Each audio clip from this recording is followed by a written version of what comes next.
Welcome to Night Shift Forge. I'm Michael Rangel, and I'm a hobbyist blacksmith that's only been doing this a couple of years and still learning myself. So I wanted to share some of this with you.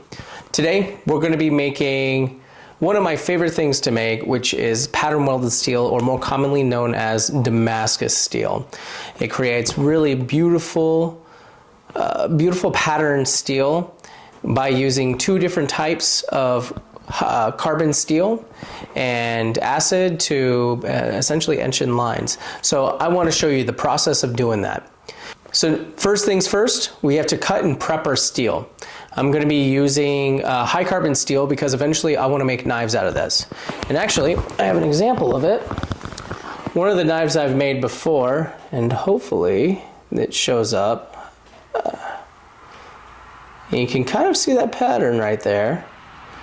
So that's the Damascus patterning that we're trying to get to.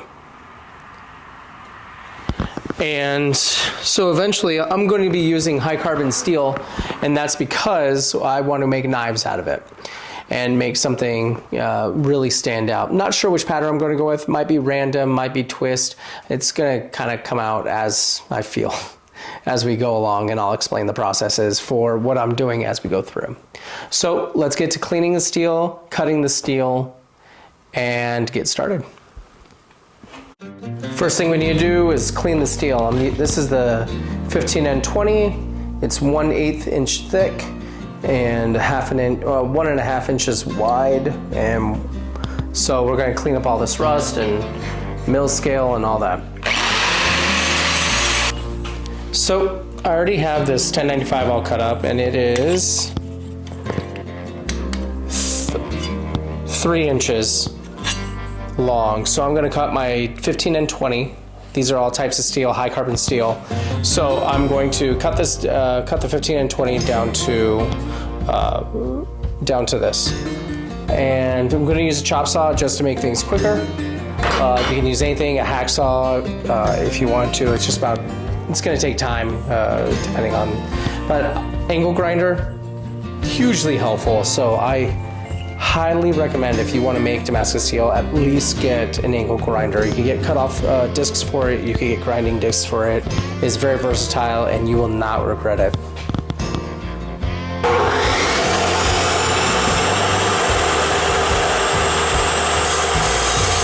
Now I'm going to clean up all the burrs that were created as part of cutting it. Alright, so I'm just taking some acetone, cleaning up each of the pieces, just making sure there's no more grease or anything else on it. Everything's been taken to the grinder, so this is the 15N20 here. So it looks like I have problems making things even, but that's okay.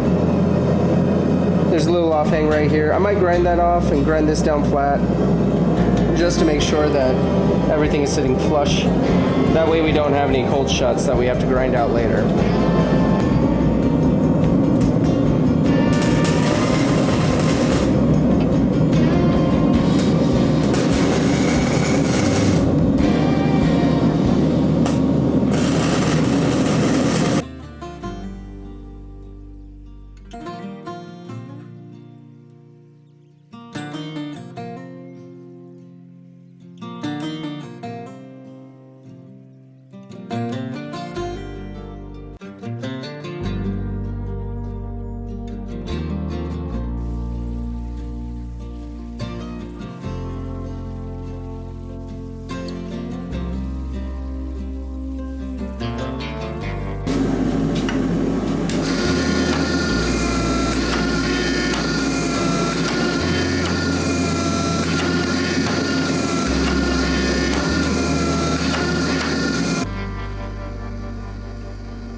it's just about time to restack.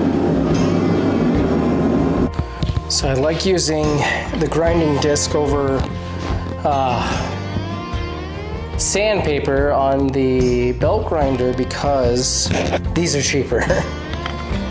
It takes a little bit longer, it's a little bit harder, but it's cheaper.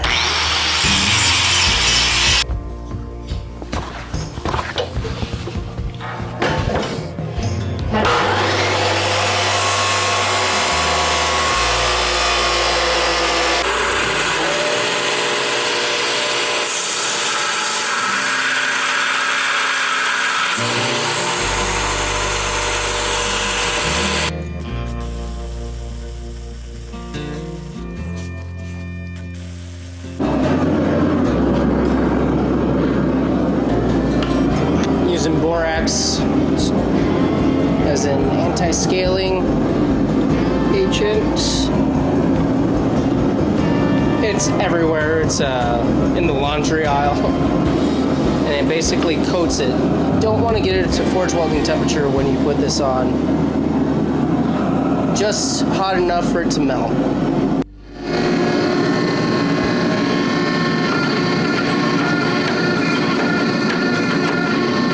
Nice light hits.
All right, here we are. I'm not sure what day this is that I've been working on this. I've been doing other projects in the meantime and other videos and things like that. But here we go. We have 96 layers. I have to go back and see what I originally started with because I wrote it down and then accidentally erased it. But I knew it was 15 or 16 layers started. We split it up into 6 pieces, restacked it. So there you go, either 90 or 96 layers. And yeah. So in next video, we'll do something with this. Haven't decided exactly what I'll do. Thinking maybe a knife. We can go into that process and do a kind of a simple knife out of this. I think it'll look beautiful. So maybe we'll go with that. Maybe we'll go with something else. I'll figure it out later. But thank you all for stopping by Night Shift Forge. Thank you so much. Please like, subscribe, comment. Tell me what I did wrong. Tell me what I could do better. Give me ideas for things for next time. All of that is great, and I thank you so much for it. So, thanks for coming. God bless and good night.